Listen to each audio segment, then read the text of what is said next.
All right, go ahead. You're unmuted. All right, thanks, Wilvina. Hi, I'm Glenn. I'm an addict. I'm the area chair, Nassau area, Long Island, New York. My question involves, I'm following what's happening in New York State primarily about ventilation systems, shopping malls, and how that fits into our situation with our fellowship.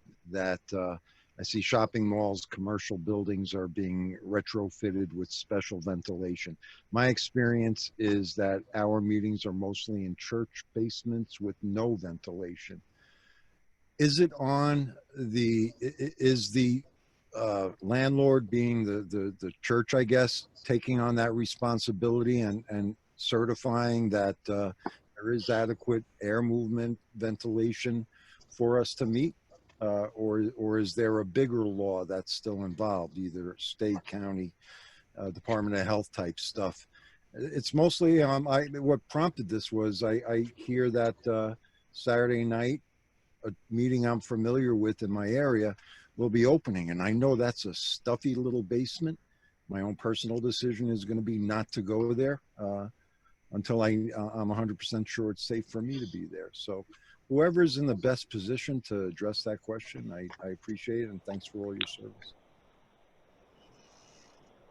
So just so that we can make the Q&A go smooth, we could try to direct the question to a person individually, and if not, like that was like a general question. Thank you, Glenn. So we're gonna kind of go like we're gonna go in order, so that way we could not be tripping over each other. Being that Northern California had experienced the opening, could you address that, Ed? Would you mind answering that question? Sure. To be fair, this is one of the myriad of problems. I mean, I think that there's a couple of discussions that are coming up in Northern California that I prompted, the first of which would be contact tracing within the group, and how do we do that, which in my view is a phone list is good, and we kind of want to keep that internal and get it going before the public health officials come to us. But the other one is that really, and I'm a builder, so I deal with ventilation on a regular basis. I think that this is kind of a complex question that NA members can't answer in any other way than to require a mask, because any ventilation system that would have a protective aspect to it would be a filter. And so what's the best way to address that is to make a guideline for meetings to, especially in such, well, frankly, you got to wear a mask. It just, there's no other self-protection. This is falls into the liability situation of insurances and stuff like that. And frankly, what building operator is going to trust some newfangled thing that's put on their ventilation system because their COVID insurance doesn't exist too? Yeah, I just wanted to jump in there for 1 second as well. The New York Times had an article on Sunday about how school districts are dealing with reopening, and the ventilation question came in there as far as like smaller classrooms and so forth. I think actually Steve C. was talking about how their groups in Northern New Jersey were determining whether or not they wanted to find new meeting spaces. And actually that can just be a question for any of the churches. It can be a question at the group conscience business meeting. Does the group want to require that a space have ventilation? And if the group conscience is to do that, they may have to look for new meeting spaces that are doing that, because obviously many churches may or may not. So thank you, Wilvina. All right, next person. Go ahead. Next person whose hand is up, Nancy. I wanted to give Nancy. Go ahead, Nancy. Hi guys, I'm an addict named Nancy. It's good to be here, and thank you for doing this. A lot of good information. My question was, one of the challenges that we're having is in trying to ascertain if the groups are making it a group policy to have masks to hand out. Now, when we talk about this during workshops and during some of our service body meetings, we're realizing that it's necessary. Most of the groups have are trying to meet outdoors because up to last week, if you were socially distanced and you were outdoors and you were maintaining the attendance restrictions, you were okay. But as of yesterday, the governor has mandated both indoor and outdoor mask wearing. So now, I mean, we have a regional meeting coming up in a week, and it's going to be really critical that we send that message out to groups that I don't really know how a group cannot have masks handy for someone who would show up and not have a mask. So I was just wondering what other people's experiences, and before I remute, New Jersey's requirements are very statewide, not necessarily broken down by county. We're a small state, even though we're incredibly dense, but most of it is state driven. And I have, on behalf of the region, emailed to the governor's coronavirus task force several times, never expecting an answer and always getting one. So it helped us in sending out, you know, where they would send us the copy of the executive order and highlighting the points where that would apply to us. That helped us not have to weed out what some of this means, where they would actually spell it out to us. We too have requested the state government to address 12-step fellowships, and they haven't specifically. They consider us more worshiping gatherings. But we have a new mask mandate as of, I think, yesterday or the day before. So, well, you know, Nancy, I did want to just jump in because there was a question in the chat that applies to you. The question in the chat had to do with the contact tracing anonymity issue, and in a private conversation with you, you explained a type of strategy that you were using in one of the groups. If you could just mention that really quickly. What this was initially, the restrictions are continuing to evolve, but the a sign was made, either that or utilize the group greeter at the door to advise anyone coming in that we had contact tracing requirements that we had to adhere to.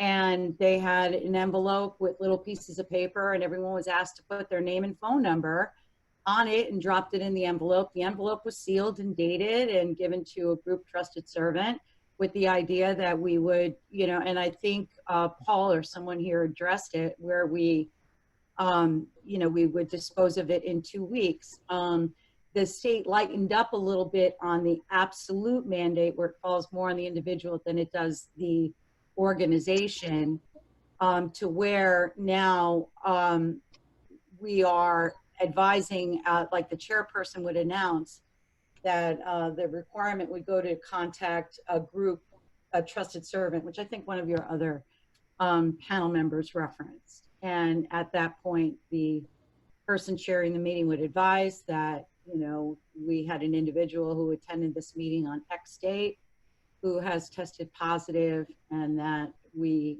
would suggest anyone that was here on that date to go get tested. Okay. Hey, Paul, Central Ohio. Paul, could you address the question about masks and what groups decided to do as far as making those masks readily available? Your experience with that? Yeah, quick answer is they've all decided to provide masks. So they ask that people bring their own, but they don't want a newcomer showing up who doesn't have a mask and then have to turn them away because they're not meeting, you know, they're not in compliance with the facility. So they've purchased masks and have them available for people who come. Great. Thanks so much, Paul.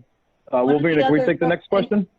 One of the other challenges we're having too is a lot of our facilities are not providing cleaning supplies. They're leaving that on the groups. Yeah, same Oh, here. The groups right. are purchasing extra cleaning supplies because the churches can't afford it either. Right. Everyone's All right. donations are down. Next up is Robbie G from New Jersey. Hey everyone, thanks. Robbie, recovering from addiction. This is for Paul, we just talked about it. So when you talked about them doing that compromise, first for the trusted servants keeping the list, was that for the purpose of if there was someone that was trying to trace it back, they were going to like come to those four or those trusted servants and say, you need to tell us who was there, or else, or whatever? Was that part of the compromise, or was that just? Was there any discussion about that? Yes, so that's what it's the Good Morning group, and that's what they said that it was, is that that the trusted servants would be able to say who was there if needed, but they're only keeping the information for 2 weeks. Okay, yeah, So, thank you. And the only other thing is just a point of experience. I went to an actual live meeting this evening from 6:30 to 8. And I noticed that I went to a meeting on the beach last Wednesday, and they chose to circle up, and it was kind of awkward. Some people didn't want to be a part of it. Some people were like awkwardly standing, like they didn't want to, combine the circle. And tonight's group conscious, I asked them after, we're just going to close from our seats to avoid it, and it made me feel more comfortable personally. So I'm just mentioning that to groups to take it or leave it as you want. So thanks, you guys. Great thing, good information. Thanks so much. Thanks so much, Robbie. Next up is Clarence J. Hi, I'm Clarence J. I'm from Hudson County, New Jersey.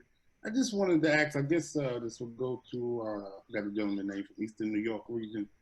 We don't have insurance here in Jersey, so I'm just wondering with the whole going back into our meeting space, would that be something we should get or just keep on with the same way we've been rolling here in Jersey? Mike, that's you. I'm sorry, I thought that question was for Paul. No, it was for Mike. Okay. As Mike, far as you're up. insurance is concerned, yeah, I mean, it really depends on your status. I mean, as a corporation, you're in a different kind of ballgame. We're a 501c3 nonprofit, so we really have an obligation to have insurance, and it's always a good idea. But yeah, it requires your area or your region to to facilitate that. It's not something that a small area could do on its own. At least I don't think so. You could always talk to a broker and find out what the expense would be, but it is best if it's shared amongst a larger portion of meetings. But yeah, it's always a good idea. The liability, but once again, no insurance coverage is going to cover anything COVID related. So that's it's an act of God. They're not gonna fight. They're gonna fight it. But having liability insurance for the standard stuff, like if you cause damage to a facility at a meeting facility, and they want to come after you for whatever that damage was, a coffee pot causes a fire. Yeah, you don't want individual group members to have to deal with that. And it's a simple thing that insurance covers. Our breakdown is about $35 a meeting. Is what it costs per meeting for a year worth of insurance, broken down across all the meetings that we have in the Eastern New York region. So yeah, if you share the expense and stuff like that, it's a good safety. Okay, Clarence. All right, next up is Leslie D. Hi, I'm a recovering addict named Leslie from Monmouth County. Oh, wow, I thank y'all so much. I wish I could do this again because there was so much information to absorb. I have a few concerns, and maybe somebody could call me afterwards. My thing is asking somebody. I chair a meeting in a facility where where the people live that have compromised immune systems. And I was told tonight, I was one of those live meetings, and I was told tonight that 9 people could come into the meeting. I'm not going to that meeting. I share it. Before COVID, I'm not going there because 1, I work with people who have compromised immune system. 2, I don't want to bring the people that if I had chaired a meeting, it's just like a big health risk for the people that if we come in and for them, for both, it's like vice versa, Then the other thing is, right, we're not doctors, lawyers, nurses, right? So in order the proper screening for COVID to be in like an airport or whatever hospital is to get your temperature checked. Do we become the doctors or nurses at the door and take temperatures? And then where is the mask going to be paid for? Like, is that coming out of a Seven tradition, or is the mask coming? Is it going to be we collect this as a group? You know, like because masks ain't they're expensive. It ain't like you buying a cup of coffee and some tea or something like that. Masks are very expensive. They can be. You know, I bought like 10 for $5 or $6. But you're talking about maybe a facility where maybe 20, 30 people could come in, and that's every once a week or whatever. You know, so it could get quite expensive with a mask. I understand we got to save, you know, practice protocol, but then there's a lot of things in this. And are we, I guess the autonomous of the group, like, would the group provide the mask? Would they provide gloves and hands? Yo, this is really complicated. Like, I'd rather just stay on Zoom, you know, like I really do. And then I'm glad you said this too, because I thought about this. I'm gonna say this and I'm gonna shut up. I thought about, because I felt comfortable outside, I thought about asking that facility to actually have that meeting there. But the other issue is that it's outside, and I must have got bit by 30 mosquitoes in like 10 seconds, like literally, you know. So I don't know, y'all. Like, this is complicated. Like, oh my gosh, like I'm just, woosah, Leslie, woosah. What I thank God for is that we have Zoom, and that I actually am one of those members that loves Zoom, and I don't have a problem with doing Zoom, you know. And like, I think that's just where I'm at. That if it's not outside, I'm just not going to a meeting. Like, I just don't see how the proper. You know what I will say, Leslie, before Mike has his answer, I think the other piece about the group autonomy really has to do with the decisions at a group business meeting, because the group has to decide, you know, the most prudent way that they want to spend their funds. I know that there are agencies that give masks out. A trusted servant could go and collect masks from an agency, but these are things that don't have to be decided by you. This is where the group conscience. So, Mike, can you? Right. Yeah, my name is Mike Manatic. I know this is a we program. That's what I'm just saying. I'm asking here because I'm the only one that's representing my group right now. That's why I'm here. I know it's a we decision, but I was just throwing that out there. Like, how do we collectively make these decisions? You know, like, it's just crazy. It's just a lot of information. I can tell you, I can share my groups, one of the groups that I'm involved with, two of the groups that I'm involved with, my experience with this. Okay, I've encouraged groups from the beginning, even though we were on Zoom and our expenses were next to nothing, to do Seventh Tradition. We've been doing Seventh Tradition at one of those groups for basically 2.5 months. We collected over $100 and something. Masks, now that I'm endorsing anything, Amazon, individually wrapped box, 50 masks, $36. We spent that. We bought cleaning supplies for about another 10, and hand sanitizer for about another 10. We spent about another 25. We spent approximately $50. We had over 100. We made a donation to area, or planning on it. We still have to get it to the area. But this is the thing. If you're doing Seventh Tradition and you only really have to pay for a Zoom host, which is a minimal expense, and you're doing some sort of a Seventh Tradition online, you can use some of that money to reopen. And like I said, masks, if you buy them online, you can find good deals on them. Cleaning supplies, I know they're hard to find, but you can get them. We had to do all these things. And there's a beverage question that I want to address in the chat. This church told us we can't serve beverages. So that ended that discussion. Bring your own coffee. So you may not even have to deal with that, whatever your facility tells you can or cannot do. And the group can make that decision too, that they don't want to have a chance of, having beverages. But we are providing masks. We bought our own cleaning products. We had our own hand sanitizer, and we had those funds because we've been doing Seventh Tradition, even though we were kind of just doing Zoom, which was a very cheap way to have a meeting. All right, so listen, next up is Omar. Omar from Western Queens. My name's Omar, and I'm an addict. And yeah, thank you guys. Wonderful job. We're very thorough. I don't even have to mention your names. You know who you are. Just a couple of logistical questions. What which website is this recording going to be posted on?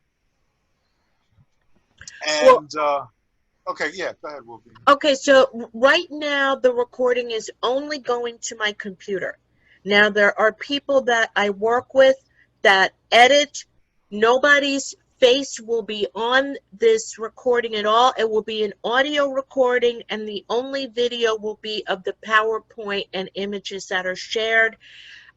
There's a person who is editing that, and then as soon as they kind of cut it up and do the audio, there'll be a link that'll be available. And then I don't know if anyone is familiar with Virtual.NA, but I will make that information available and I will post it to people along with the link. But it won't be for at least another like week or 2 weeks, because this person is also really busy. It's Dennis. Dennis is the chair of the Northeast Zonal Forum, is our editor.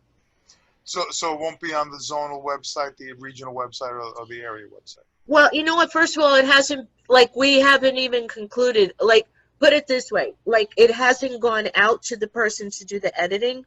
So I can't say what's going to happen because we haven't even concluded. But No, I'm not asking when. I'm just asking where. Once I get a link, Omar, it'll be on the Eastern York Regional website. Oh, okay. So once I get a link to it.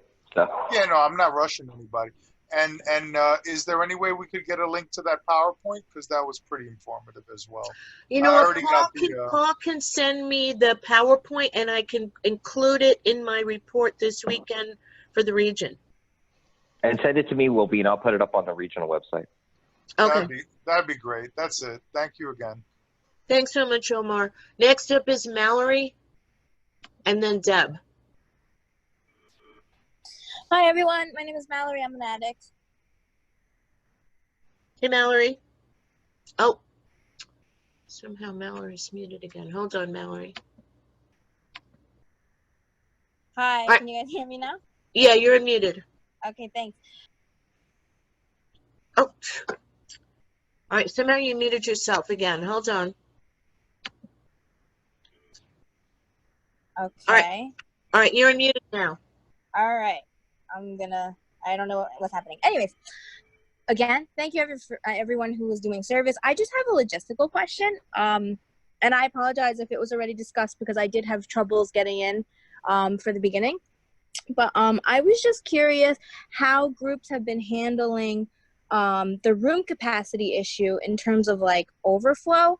You know, are groups turning people away once they reach capacity? You know, are they prioritizing like newcomers? You know, is it a first come, Steve C from Northern New Jersey is dealing with that right now. Steve, can you just reiterate what you said about that?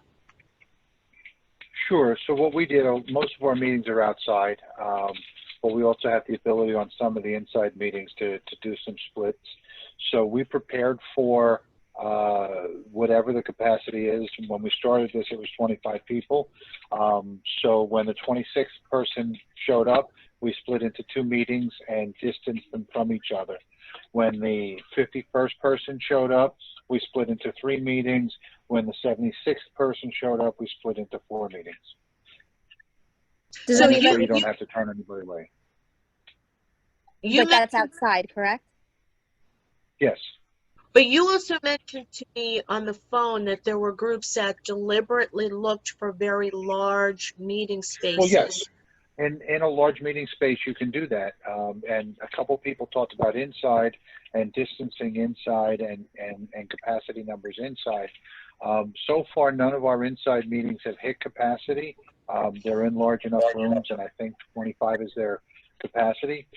But the outside meetings, it's a bigger risk. And you know, now we have more space, or we have bigger numbers. But when we started this, the number was 25. So when the 26th person, we had extra trusted servants available. So when the 26th person showed up, we split into 2 meetings and separated and gave distance between the meetings.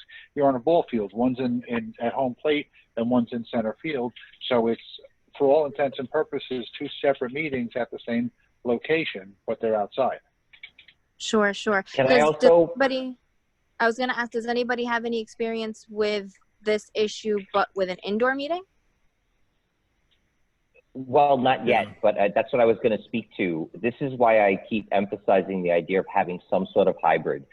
As a policy with this current meeting that just opened up as hybrid, home group members and people who have time and are comfortable with it, if we do exceed capacity or hit capacity, a home group member will go outside and sit in their car and join in Zoom because they're going to be in the same meeting. They'll just be outside in their car and logged in on Zoom on their phone. That's one of the ways we're doing it. And at a second location where we're looking at reopening, they actually do have an overflow room for church services. And we're going to be talking to the church to be able to use that overflow room if we exceed or reach capacity in the regular meeting room. So, but once again, need hybrid connected so that you can have that overflow audio, video, whatever you're going to do, virtual connection.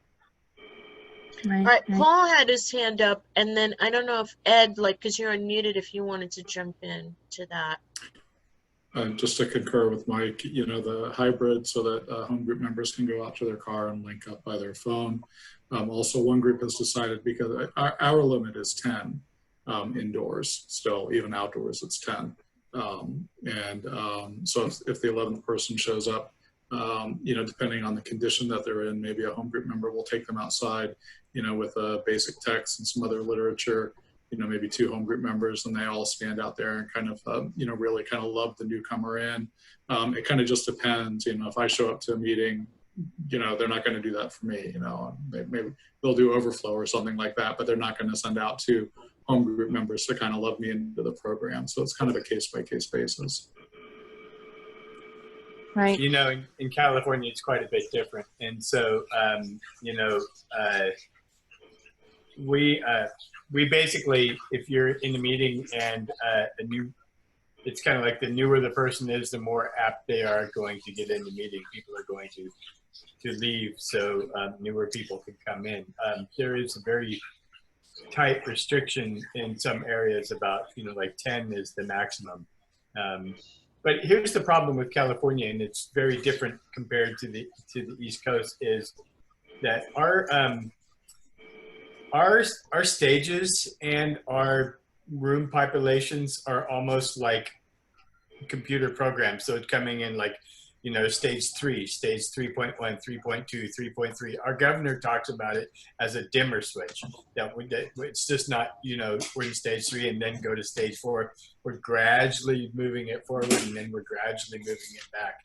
And it's just creating utter chaos. And so, and you guys are pretty much going through the same kind of thing, but in a different manner. Each different region has their own different definitions, and we have to contend with it. So, I would say, Mallory, the thing I would do is sit down with the groups, have the discussion, and you'll all find a way. You will all find a way, and it's very much dependent on the requirements that are set by the areas that you're in. Thanks so much, Ed. All right, Deb has been waiting everyone. for a really, really long time. Her hand has been up. All right, hold on, Debbie.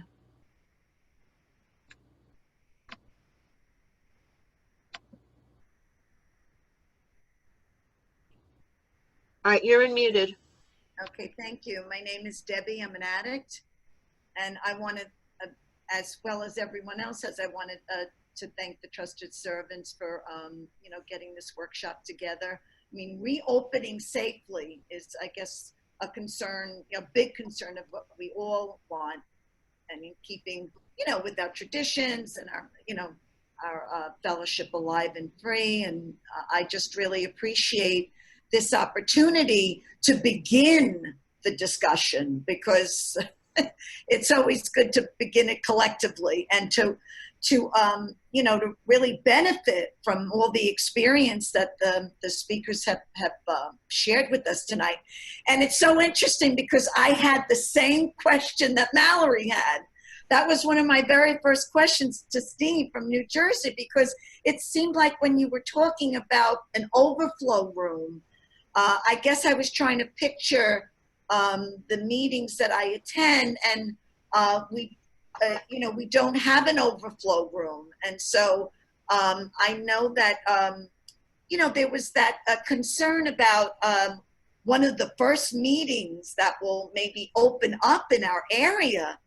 And there was a sense of, you know, keep it kind of covert, like really don't let the fellowship know that it's opening. And I'm not, this is a non-judgment thing. I'm just saying that there's a sense of, you know, we got to keep it on the down low, because we don't, if there's a capacity for only 20 people and 50 people show up at the door, what are you going to do? So I think what, you know, what I've kind of decided is that you have discussion way before you open up the doors, you know, because, I mean, I don't know, that's like a concern, like, you know, addicts wanting to make a meeting, and it's sort of like having like an NA bouncer at the door to say, well, wait a minute, you have 90 days, you have 82 days, you have, you know, you have a year. So let's, it seems just very, you know, I don't know. It's nothing, it's so far from the third tradition, I don't even want to think about it. So that was my, I don't know if that's a question and a follow-up, or I don't know. So I put it out there. No, thanks so much, Deb. That's definitely a concern that a lot of us have. So we've got 2 more questions, and then Mike is going to get some final comments from the panel and make a closing statement. So next up we have Elisa from, Elisa's up next. Thanks, Lavina. Hi, I'm an addict named Elisa. I have 2 quick questions. One may just be like a concern for people to think about, but I'd love to hear if anyone from the other regions have experience.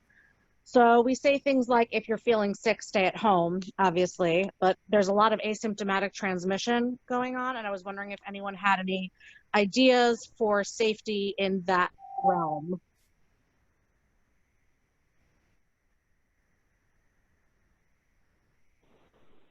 Mask. Why don't we let Paul take that one? I mean, for us, it's just it's masking up and social distance and not going over the limit. I mean, if you're asymptomatic, you don't know. If you are symptomatic, don't go. But that is a question that home groups here needed to determine, to talk about as well, was what if someone shows up who's dope sick?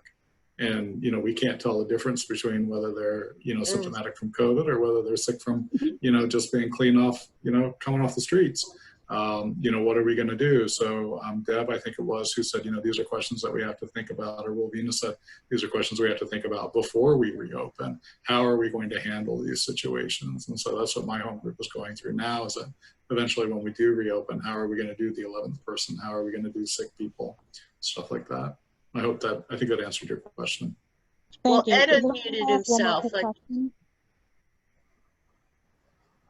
So what I want to say real quick is that, you know, in California, like I said earlier, they've banned all indoor activities. So they're really forcing us to be outdoors, which is, we don't have outdoor meetings. And so we actually, to make it happen, we're going to have to find a location outdoors, get it on our schedule listed outdoors, and then only then will it be accepted as covered by our insurance. So, you know, it's a logistical nightmare, but I would tell you that, you know, the outdoors is going to make all the difference in the world, and even then you're going to want to mask up.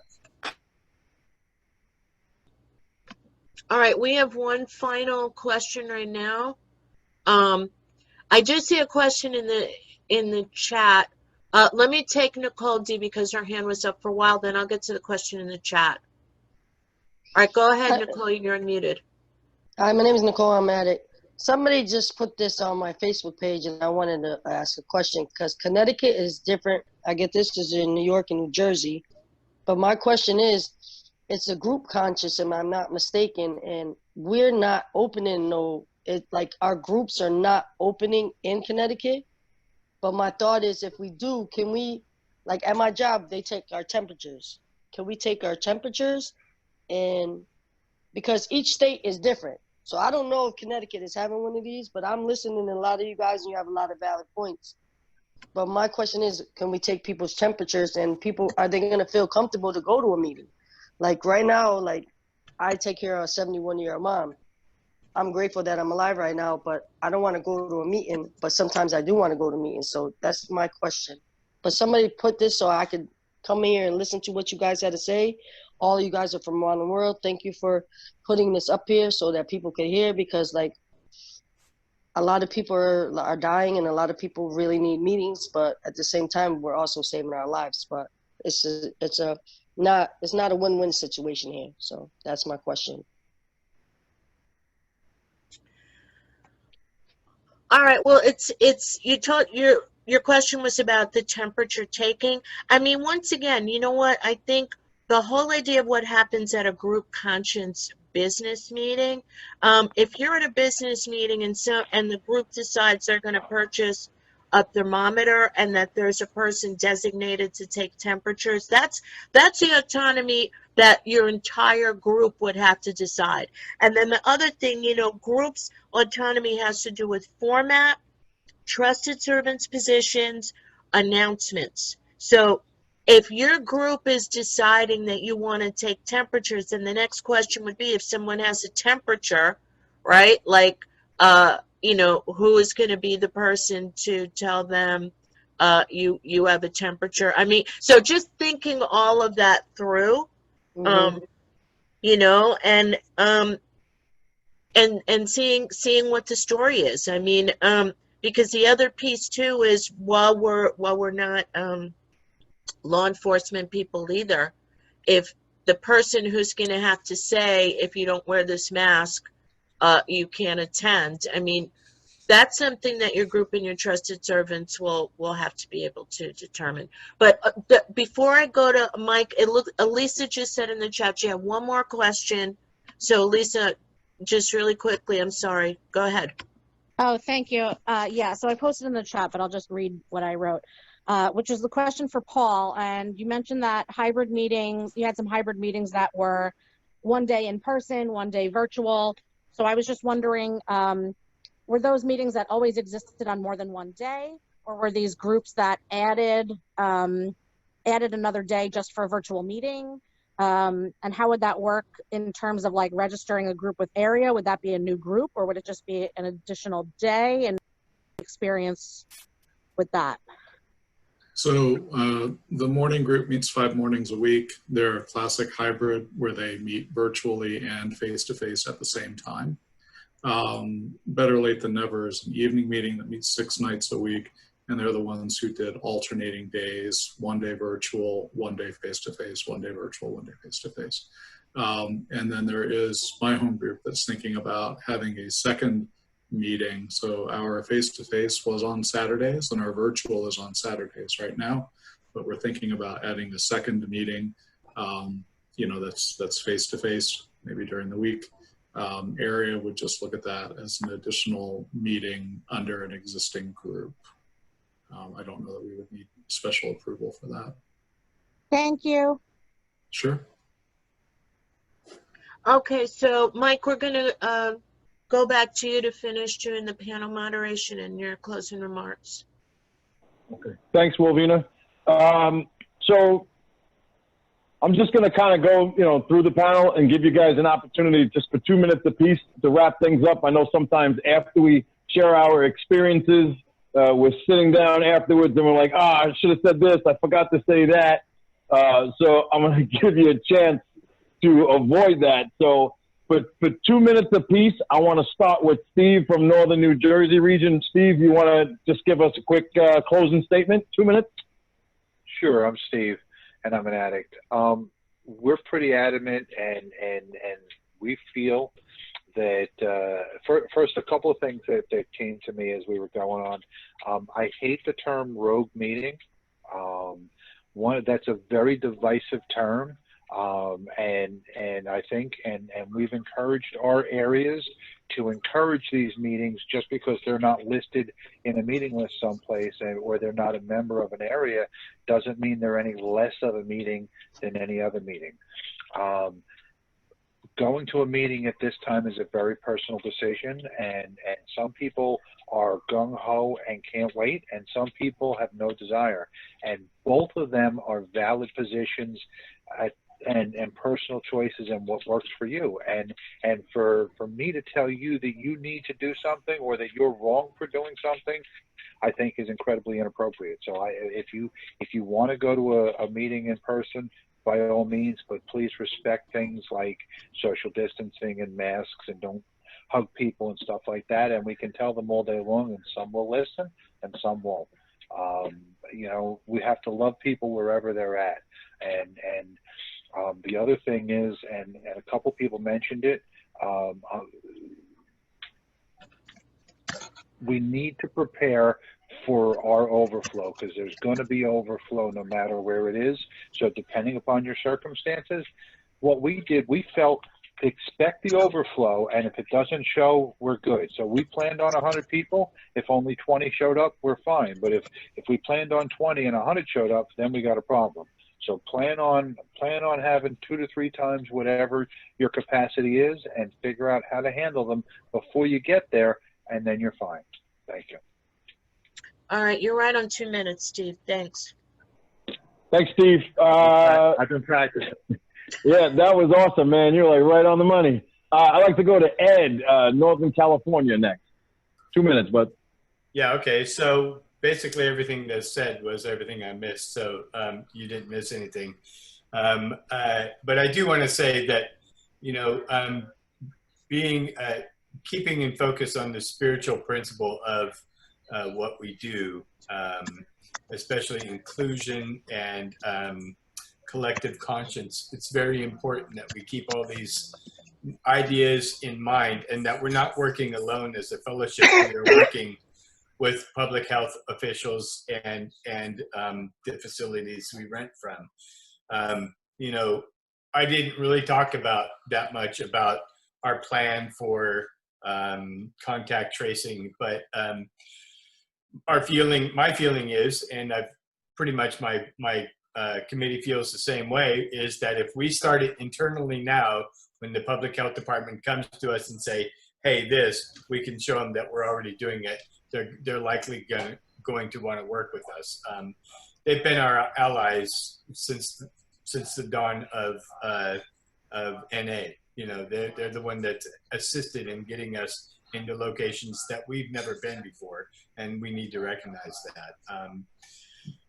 It is going to be nothing but challenges. As you open up, you're going to have floods of people, this is for sure. As you open up, you're going to need to challenge your groups to come to a collective conscience on every little detail: masks, soda pops, cookies, you know, limits on how many people can show, overflow, every last detail.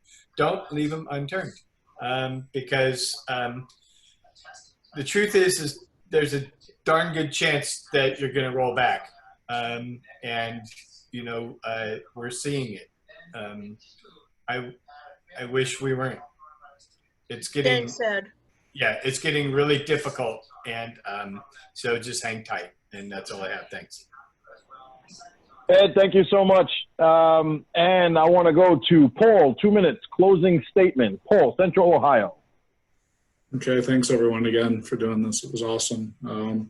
So I wanted to talk about the meetings that, I don't know what else to call them besides for, you know, we had a couple who were going on even during lockdown and curfew. They didn't let ASC know. And then we had a couple that were set up in parks, you know, through Facebook announcements saying NA gathering in Westgate Park, but it's not really an NA gathering, it's a recovery gathering. So if you want to come have some hot dogs, join us. And, you know, we have to let them know to not use the NA name. And then also on our website, make very, very clear what is an NA meeting, so that it doesn't endanger the rest of the fellowship.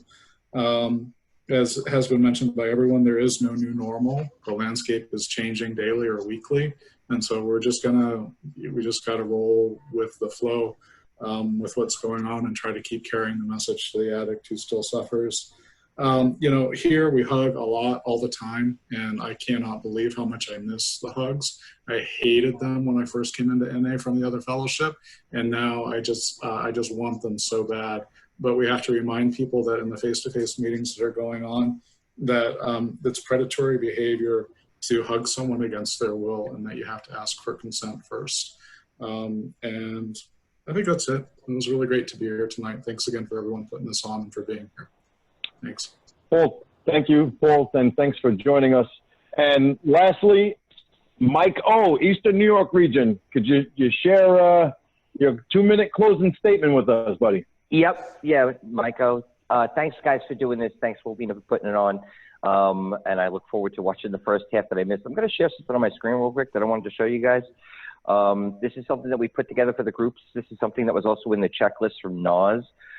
You should have some sort of a notification on the front of your meetings letting them know if you're running a hybrid and what the rules are. So it's clear when they're walking in the door. And there is also a meeting in Queens that is taking temperature when you walk in the door. So these are group decisions. Groups have to make up their own minds how they're going to run these things, how they're going to operate. But they do need to follow those guidelines. And if they're not, you know, I don't like terms or labeling either, but I also have to, in my trusted servant position, I'm deeply concerned with the accept part of that tradition. You know, we have to maintain Narcotics Anonymous, you know, as we follow the rules. You know, if there's a blockade in the road and yeah, I need to get somewhere, I don't just drive through the blockade because I'm in a rush or because that's how I want to do it. You know, so like that's where I kind of get like really concerned with people with a hands-off approach. So, you know, when it comes to this stuff, we have an obligation to represent NA, and I encourage the groups to do so. You know, we're not policing, but you know, like I said, we have made it clear in all our communications with the groups in the region that if you don't follow the guidelines of your local state officials, if you don't wear masks indoors, if you're not following the social distancing rules, you're subject to fines in our state for various different things. That's going to become your responsibility. So, you know, that's the thing. And like Paul said, yeah, just don't associate it with the NA name. And that's my 2 minutes. Thanks so much, Mike. Thanks. All right, so you know that brings us to the end. You know, I have to say, I'd like to thank both the panelists and the attendees for making this. This was an amazing workshop, chock full of information, good questions, fantastic answers. This is definitely a display of NA unity. You know, as RCM, I've been put in the position. My service commitment has allowed me to be exposed to people from different areas and different regions and getting ideas from different people. And, you know, and to me, that's how the fellowship works. That's how the recovery process has worked for me. And that's how the service process has worked for me. We've heard virtual meetings mentioned several times throughout the workshop. Don't worry, it's not the last time that you're going to hear it, because we're going to be putting together a workshop dedicated solely to being able to do hybrid meetings, not just virtual meetings, but hybrid meetings. So that way, when individuals are not comfortable getting together on a face-to-face basis, that's fine. We can do it virtually, hybrid. Some people can meet in person, some people can meet online, and we can make it work. I gotta tell you, without you guys, you know, Paul, Ed, Steve, Wolvina, Mike, this wouldn't have happened. So I just got to thank you again. And so I'm just going to close with this. On the flyer, the one thing that is right on there is my email address. And if you guys have ideas for any other workshops, because I mean, just based on the amount of attendees here today, I kind of get the feeling that this is something that we will want to do on a regular basis, especially through the opening phases of getting these meetings back, you know, on track again. So I would hope that this wouldn't be the last workshop that we have, because like I said, it's fluid. And as we progress and we learn a little bit more and we start to share experiences with each other, I think that we can do this safely and successfully.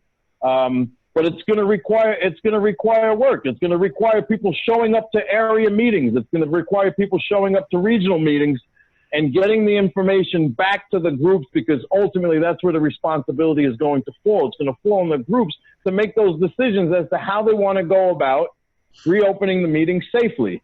With that being said, thank you guys so much. My name is Mike P., and I'm an addict, and I actually would like to close the meeting with the Serenity Prayer, but I'd actually like to have Paul from Central Ohio close the meeting for us. Please. Sure, thanks. My name's Paul. I'm an addict, and thanks so much to everyone for being here and helping to save my life again today. And with that, if we could have a moment of silence for those who are still sick and suffering, who don't know about our program, and an acknowledgement of what we can't do alone, we can do together